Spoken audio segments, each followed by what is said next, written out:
الاقتصادي تفتقر الجزائر لفروعي البنوك العمومية في الخارج رغم العدد الهائل من الجالية المتواجدة هنا، كما أن هذه الفروع من شأنها أن تساهم في تمويل الاقتصاد الوطني وذلك عن طريق إدخال العملة الصعبة كسائر دول المغرب العربي. سلف دعمش.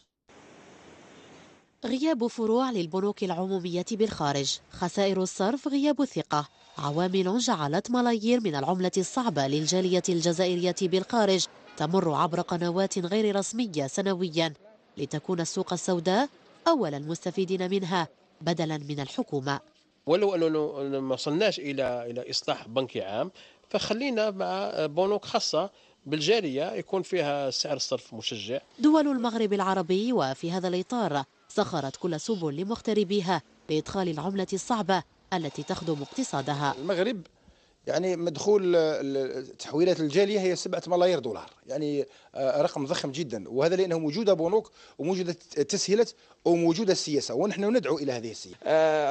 مصر التي تتعدى اكثر من 10 مليار دولار، وبالتالي بالاضافه كذلك الى تونس اكثر من 6 مليار دولار، هي تحويل العملات، والان يجب ان نفكر في ربما في كيفيه استقطابها.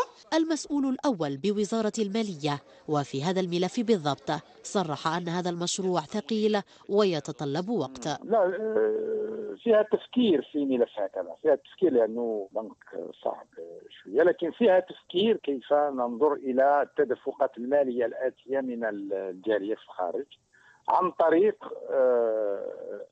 عن طريق هياكل مصرفية جديدة، لكن ما زال التفكير في هذا الملف في طريقة تنظيم تفعيل آليات لتحفيز الجالية الجزائرية لجذب أموالهم من العملة الصعبة أمر ضروري لتمويل الاقتصاد الوطني.